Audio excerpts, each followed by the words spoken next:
Nós estamos desde o início do ano, sobretudo eu, trabalhando com os irmãos uma série no livro dos Salmos. Hoje nós vamos ao Salmo 131, no momento que nós vamos dar uma pausa nos estudos dos Salmos, depois nós retornaremos mais à frente, mas por enquanto nós vamos fechar aqui no 131 e mais para frente nós retornamos ao livro dos Salmos. O Salmo 131 é um salmo muito conhecido, talvez não por todos, e se você não conhece, passará a conhecê-lo hoje. É um salmo curto, mas um salmo muito profundo. Ele diz assim: Senhor, não é soberbo o meu coração, nem altivo o meu olhar. Não ando à procura de grandes coisas, nem de coisas maravilhosas demais para mim. Pelo contrário, fiz calar e sossegar a minha alma, como a criança desmamada se aquieta nos braços de sua mãe, como essa criança é a minha alma para comigo. Espera, ó Israel, no Senhor, desde agora e para sempre. Vamos ler toda a igreja juntos, por favor? Senhor,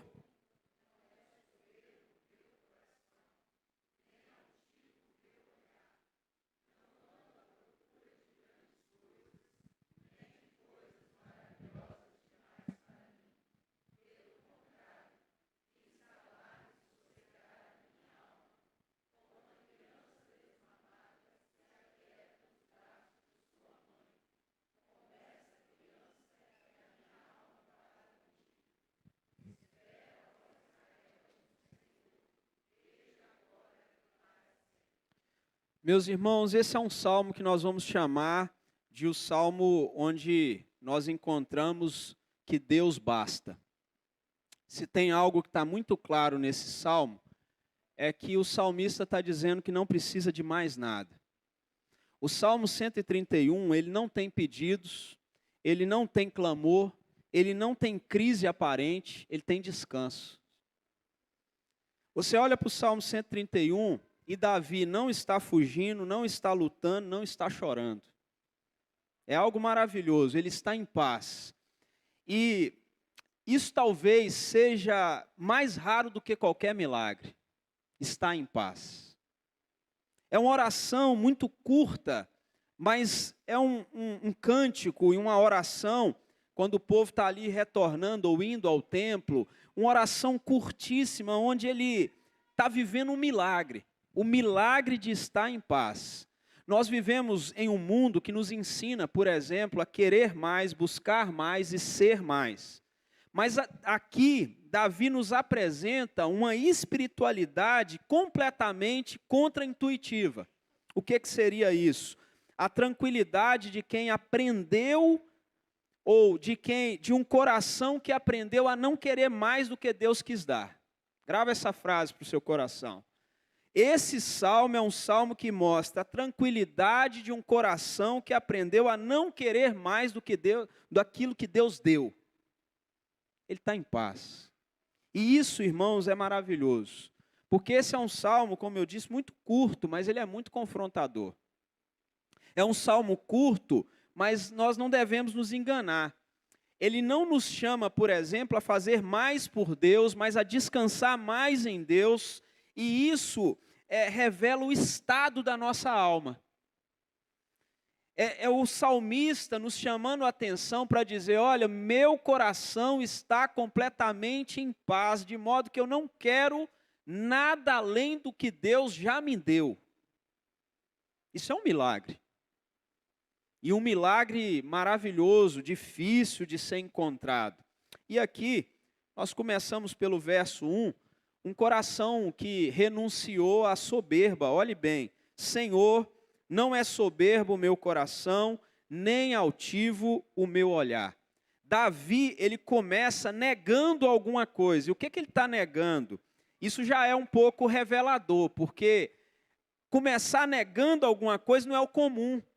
Antes dele falar do que há na alma dele, ele abre o coração e deixa claro aquilo que não tem no coração dele. Senhor, não é soberbo o meu coração e nem altivo o meu olhar. Ele está dizendo, vou dizer das coisas que não tem no meu coração, nem altivez e nem soberba.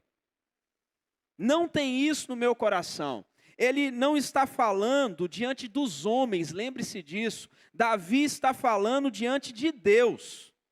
Isso não é um discurso diante das pessoas, é uma prestação de contas. Ele está chegando diante de Deus e dizendo o seguinte: Senhor, meu coração não é soberbo e o meu olhar não é altivo. Porque é fácil, irmãos, parecer humilde. Difícil é ser humilde quando Deus está sondando seu coração. E ele está diante de Deus. Ele não está diante dos homens. A soberba aqui não é apenas aquela arrogância externa, é aquela inclinação que todos nós temos a tentação de passar por ela, aquela inclinação interna de querer ser mais, de querer ocupar lugares, de desejar reconhecimento. É o coração que nunca está satisfeito com aquilo que Deus deu. Ele quer sempre mais. No livro, eu não sei se você já leu aquele livro, Cristianismo Puro e Simples. Esse livro de C.S. Lewis é um livro que vale muito a pena você comprar e ter em casa e ler. Anote bem esse nome, Cristianismo Puro e Simples. Nesse livro, C.S. Lewis escreveu um capítulo inteiro sobre o orgulho, sobre a soberba, sobre a altivez. Ele fala sobre esse orgulho que é competitivo por definição. E quando ele diz isso, ele vai dizer que o centro do nosso orgulho é competitividade. Então, abre aspas para o que ele escreve e de forma bem clara, ele diz assim: o orgulho não se satisfaz em ter uma coisa, mas em tê-la em quantidade maior do que os outros. E ele continua: dizemos que as pessoas se orgulham de ser ricas, espertas ou bonitas, mas isso não é verdade. Elas têm orgulho de ser mais ricas, mais espertas ou mais bonitas que os outros. Se todos, disse C.S. Lewis, se todos fossem igualmente ricos ou inteligentes ou bonitos, não existiria motivo de orgulho. Quando nós pensamos sobre isso, o que isso quer dizer? É que temos orgulho, e o nosso orgulho não é apenas em ser bem-sucedidos. O nosso orgulho está em ser mais inteligentes, mais bonitos do que os outros.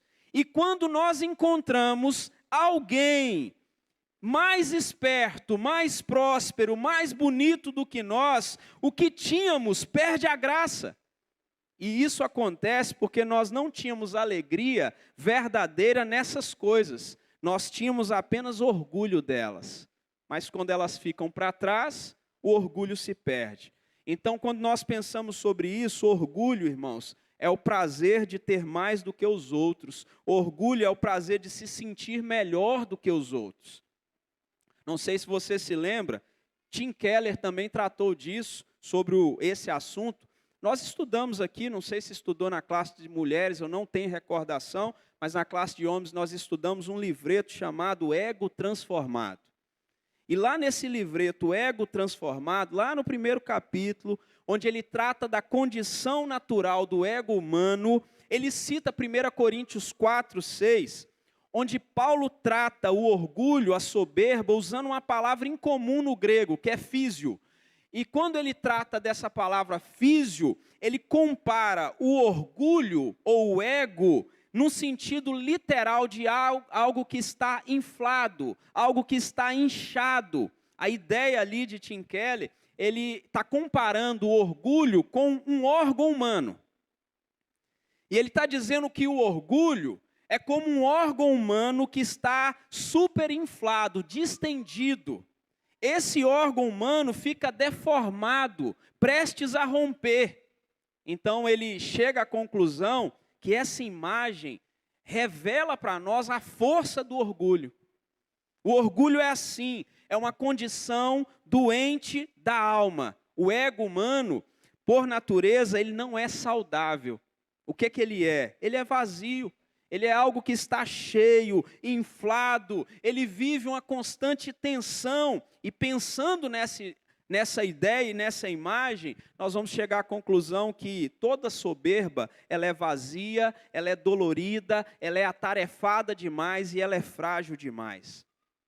Davi, ele está diante daquele que pode julgar as intenções do nosso coração e conhece o nosso coração melhor do que nós mesmos, dizendo, perceba isso, ele está diante daquele que pode ver as nossas intenções mais profundas, e ele está diante deste Deus dizendo com toda certeza: meu coração não está inflado,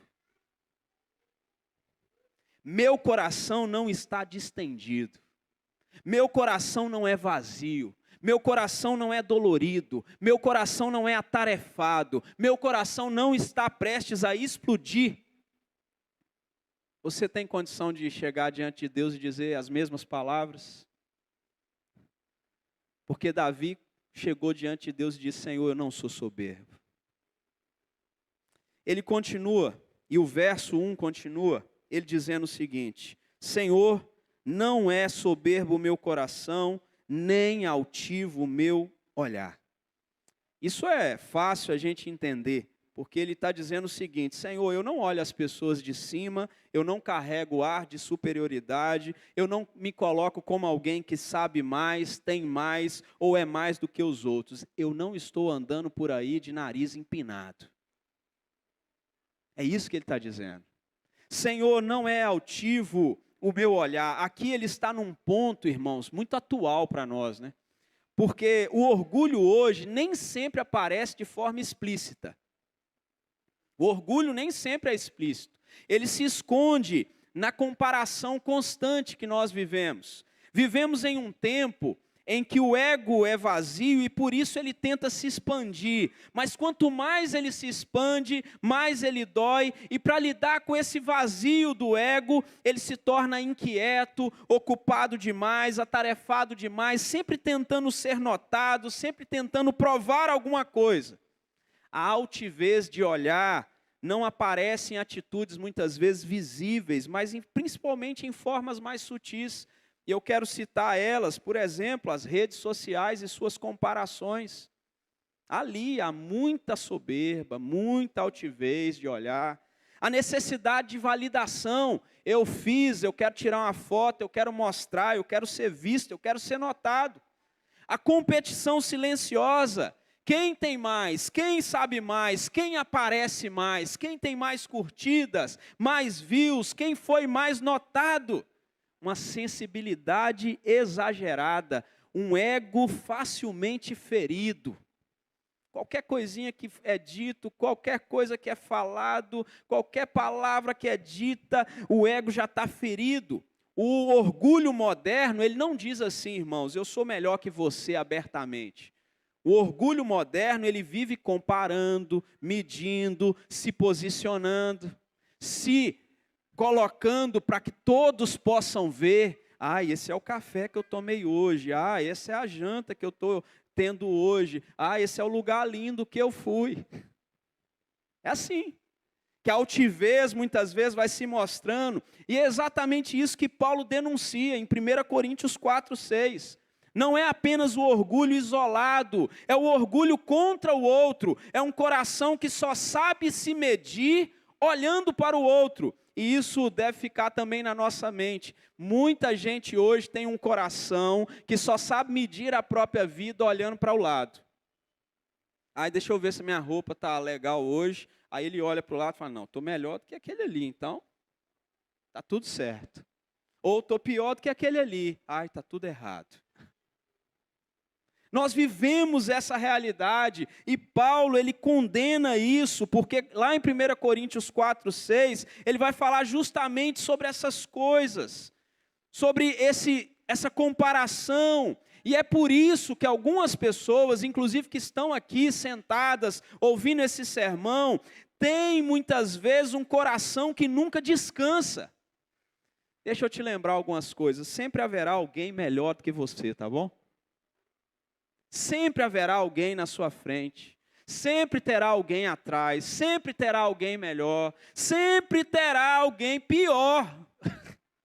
O olhar altivo é, no fundo, um coração que é escravo da comparação, por isso é incapaz de viver em paz. Então, Davi está dizendo: Senhor, não é altivo o meu olhar. Esse salmo, meus irmãos, é um antídoto para várias patologias do nosso tempo, várias enfermidades modernas. E talvez, eu creio que talvez algumas pessoas não sabem, mas as crianças, sobretudo, o antídoto é aquela substância, aquela composição que impede que uma ação nociva, um veneno, uma toxina entre no organismo. Nós podemos dizer que esse salmo ele é um remédio que neutraliza ou frustra a ação do veneno chamado orgulho, soberba, altivez, essa toxina que toma conta do nosso coração de modo que você diz assim: ai, eu preciso postar todo dia, porque se eu não postar eu vou ser esquecido. Tem que colocar alguma coisa para as pessoas lembrarem de mim. Olha, irmãos, o maior prazer que o nosso tempo tem é de amigos que lembram de você sem você precisar postar as coisas. É você passar a mão no telefone e ligar para uma pessoa que você não está vendo todo dia, ou receber uma ligação de uma pessoa que não te vê todo dia, porque você não está postando nada, e ele diz assim: eu quero tomar um café com você, estou com saudade de você. É isso que é bom. Não é o que está querendo andar ao seu lado, porque você é uma pessoa que está aí, sendo vista. Davi continua, verso 1 ainda, dizendo o seguinte: não ando à procura de grandes coisas, nem de coisas maravilhosas demais para mim. Ele está dizendo: eu não estou correndo atrás daquilo que Deus não me deu. Eu não estou vivendo movido por ambição. Nós vivemos e somos confrontados por esse salmo de forma muito direta, porque esse salmo, ele está falando sobre esse tempo nosso, onde a inquietação e a ambição parecem uma virtude. As pessoas tratam a ambição como um sinal de virtude maravilhoso, mas diante de Deus, irmãos, essa virtude pode parecer apenas soberba disfarçada. Altivez disfarçada. O coração aprovado por Deus, irmãos, não é o que conquista mais. Às vezes a gente acha que Deus aprova o coração que conquista mais. Só que a Bíblia mostra que o coração aprovado por Deus é o coração que se contenta com aquilo que Deus já deu. Contentai-vos com as coisas que tendes. É o que diz Hebreus. Se você for para Romanos 9,16... nós lemos hoje ali na nossa classe de doutrinas, olha que texto maravilhoso. Não é quem corre mais, ou quem quer, mas é Deus usar de misericórdia. Não são nossos títulos, nossas aventuras, aquilo que a gente mostra aos outros, nada disso. Tudo vem da misericórdia e da graça de Deus. Hebreus 13, verso 5 vai dizer: seja a vossa vida sem avareza, contentai-vos com as coisas que tendes, porque ele tem dito: de maneira alguma te deixarei, nunca jamais te abandonarei. Nós então saltamos ao versículo 2, olha o que o salmista diz. Ele mostra agora uma alma que aprendeu a se calar. Pelo contrário, fiz calar e sossegar a minha alma, como a criança desmamada se aquieta nos braços de sua mãe, como essa criança é a minha alma para comigo. Meus irmãos, que coisa maravilhosa, né? Ele está olhando para si mesmo e dizendo o seguinte: olha, como a criança, eu fiz calar e sossegar a minha alma. Calar e sossegar a minha alma. Não perca, esse é o centro do salmo. E por que é o centro do salmo? Davi está dizendo o seguinte: a nossa alma, nossa fonte de desejos, de vontades, aquele desejo por mais, querer mais, ser mais, ele não sossega sozinho. Quem é que fez a alma sossegar e calar? Davi. Ele está dizendo: pelo contrário, fiz. Quem fez? Davi. Fiz calar e sossegar a minha alma. Existe uma ação intencional, uma ação espiritual, uma ação disciplinada. O coração fala, irmãos. O nosso coração cria cenários, nosso coração tem desejos, nosso coração tem expectativas, nosso coração faz comparações. Nosso coração de vez em quando sussurra assim: você merece mais. Você poderia estar em outro lugar. Por que aquilo ali não é você? E se não for confrontado, o nosso coração, meus irmãos, nos governa. E o que Davi está nos ensinando é que a gente não deve negociar com os pensamentos do coração. Ele os silencia. Isso, irmãos, é maturidade espiritual. É olhar para dentro de si, para a própria alma e dizer: alma, aquieta-te.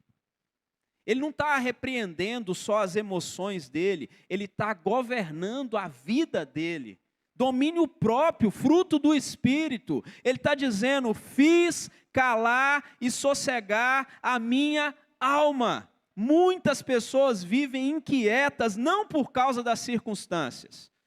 Muitas pessoas vivem inquietas porque aprenderam a olhar para a vida e não calar a própria alma. É por isso que há tanta inquietação. Não aprendeu a disciplinar os próprios desejos, nunca levaram a própria alma à disciplina de estar completamente satisfeita em Deus. Essa é a minha casa, essa é a minha família, essa é a minha esposa, esses são os meus filhos, esse é o meu sofá, esse é o meu carro e eu estou satisfeito em Deus. Nós vivemos nesse mundo que não nos ensinou isso, mas Deus nos ensinou. E Ele ensinou, e Ele traz uma figura de linguagem aqui muito especial. Semana passada a gente falou de criança aqui, nós estávamos aqui falando sobre o louvor das crianças no Salmo 8, e voltamos às crianças. Como a criança desmamada se aquieta nos braços de sua mãe. Meus irmãos, essa é uma das imagens que eu considero mais belas da Bíblia. Davi, ele diz que a sua alma é como uma criança desmamada. E olha, quando você olha para essa ideia dele, isso muda tudo. Por que que muda tudo? Porque há aqui, não desespero, mas descanso, mas sobretudo, há aqui um processo. O que Davi está dizendo, e por favor acompanhe, porque isso aqui é difícil de acompanhar. Hoje eu embrulhei a mente do pessoal ali em cima, falando de predestinação, né? Espero que eles já estejam bem agora à noite. Mas você precisa pensar nisso. A ideia do texto é que Deus nos desmama. Percebe isso? Você talvez não está conseguindo enxergar isso, mas coloque isso na sua cabeça. A ideia do texto é que Deus nos desmama das ambições, das ilusões, desse orgulho que promete muito e não entrega nada. É disso que se trata. E isso é muito especial, irmãos. O que o salmista está dizendo é que Deus, Ele nos conduz a algo mais profundo e mais sólido. Fazer a vontade dEle, viver para Ele, é assim que a alma amadurece.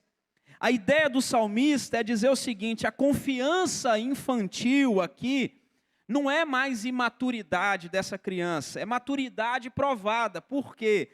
É a fé que já passou por frustrações, já teve desejos negados, já foi confrontada por Deus e mesmo assim descobriu: Deus é fiel e agora eu posso descansar nele. A criança desmamada, lembre-se disso, porque essa é a imagem. E eu quero muito que você coloque essa imagem na sua cabeça. A ideia do texto é uma criança desmamada, quieta nos braços da mãe. Não é do pai, não é da tia, não é da avó, não é da amiga, é da mãe. Ela está desmamada perto daquilo que ela tinha há tão pouco tempo. O seio da mãe. Percebe isso? O cheiro do leite ainda está ali. Talvez ainda está cheio. Tem ainda produção. Pode ainda alimentar. Mas é completamente insuficiente para o crescimento. Por quê? Quando você olha para esse texto, é como se essa criança, ela não tem mais só o leite para ser nutrida, ela já está comendo a sua papinha, ela já foi introduzida no alimento sólido, ela já tem os seus dentes, ela não precisa mais do leitinho da mamãe. Perceba bem, você encontrou Jesus, não encontrou? Você não precisa mais da soberba, nem do orgulho, nem da altivez, nem desse mundo que diz você precisa ser mais, ter mais, ser melhor do que os outros. Isso é profundo demais, não é? Por quê, irmãos? Porque o olhar altivo e a soberba do coração, ela desaparece quando a gente se aquieta em Deus. Porque quem está plenamente satisfeito em Deus, contente com as coisas que tem, não precisa mais se comparar com ninguém. Ele já desmamou dessas coisas. Tem muita gente ainda mamando, não tem? Está aqui ainda. É crente, já é membro da igreja, já foi batizado, professou a fé, mas ainda não desmamou. E é disso que o Salmo está falando. O Salmo está dizendo que quem já encontrou Deus não precisa mais se comparar, não precisa mais se provar, não precisa ser maior do que ninguém, ele simplesmente descansa. Davi está dizendo o seguinte sobre a sua alma: minha alma está tranquila, minha alma está segura, minha alma está satisfeita. Essa figura que nós encontramos aqui traz pelo menos 3 verdades para nós. A primeira é a verdade da dependência. A criança depende totalmente da mãe. Davi reconhece: minha vida depende completamente de Deus. Depende dele. Segundo, essa imagem nos traz satisfação, ou nos ensina sobre isso. A criança, ela não está buscando mais nada, ela já foi alimentada, ela não precisa daquilo, e quem encontra satisfação em Deus, perde a necessidade de provar algo para o mundo. Você não precisa provar mais nada, você não precisa passar por aí, ou postar por aí, que a sua vida é melhor. Terceiro, e o mais importante, segurança. Nos braços da mãe, não há medo. Às vezes a criança que foi desmamada há tão pouco tempo, ela começa um choro, mesmo com a barriguinha cheia, e alguém tenta ajudar, pega, não consegue, o outro tenta ajudar, pega, não consegue, tudo. Aí quando a mãe chega, mesmo não entregando o que a criança quer, essa criança se sente segura, não há medo. Assim é a alma que descansa em Deus. Sabe qual que é o nosso problema? É que muitos de nós queremos a paz sem a dependência de Deus. Nós queremos a segurança sem entregar tudo a Deus. Nós temos que lembrar que a paz só existe para quem encontra Deus em sua suficiência. Deus basta. Nós não precisamos de mais. Por fim, o Salmo encerra dizendo: espera, ó Israel, no Senhor, desde agora e para sempre. Espera, Israel, no Senhor. Depois de falar de si mesmo, dizendo que não é soberbo, não é altivo, o olhar, Davi fala ao povo. E isso nos ensina algo muito importante, porque as lições que nós aprendemos com Deus, elas não são para guardarmos só para nós. Davi não guarda só para ele. Ele experimenta um descanso em Deus e ele convida os outros a experimentar o mesmo descanso, dizendo: espera, Israel, no Senhor. Davi está dizendo: olha, esperar não é passividade, é uma confiança ativa, é viver sem ansiedade, porque confia em quem Deus é. Naquela palavra que já lemos hoje, registrada em Hebreus 13, verso 5, ele: nunca, de maneira nenhuma ou alguma te deixarei, nunca, jamais te abandonarei. Ou ainda, 1 Pedro 5, 7, lançai sobre ele toda a vossa ansiedade, porque ele tem cuidado de vós. Meus irmãos, nossa esperança não está nas coisas que nós podemos conquistar, mas no que Deus já se revelou. Nós esperamos nele por muitas razões. E por que nós esperamos e podemos fazer como Israel, esperar no Senhor? Nós esperamos em Deus por aquilo que Ele é, por aquilo que Ele fez e por aquilo que Ele fará sobre as nossas vidas. Quando a nossa esperança, irmãos, não está em Deus, o coração entra em colapso. Ele se torna um coração e uma alma agitada que sempre quer mais e se desespera, se cansa.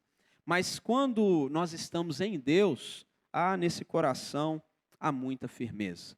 Como esse texto pode ser aplicado à nossa vida e ao nosso coração? Primeiro, eu gostaria de chamar a sua atenção, como eu fiz comigo mesmo e tenho feito depois que estudei esse texto e Deus tem falado comigo. Examine seu próprio coração diante de Deus à luz de Cristo, ou daquilo que Cristo fez.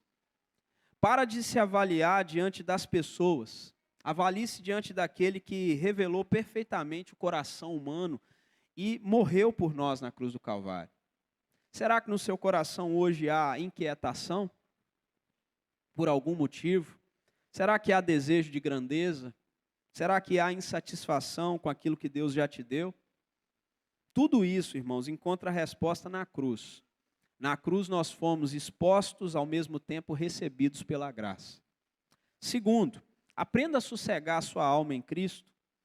E olha, eu não estou falando de um exercício apenas interno. É um descanso que precisa nascer, irmãos, no olhar, no dia a dia, em conseguir ver e não desejar, e não querer mais, em lembrar que aquele que diz, vinde a mim, todos que estáis cansados e sobrecarregados, e eu vos aliviarei, às vezes você está sobrecarregado por essa ideia de que tem que ter mais, ser mais visto, ser mais notado, ser mais reverenciado. Nem todo pensamento, grava isso, nem todo pensamento merece ser ouvido. Às vezes vem mesmo, mas não merece ser ouvido.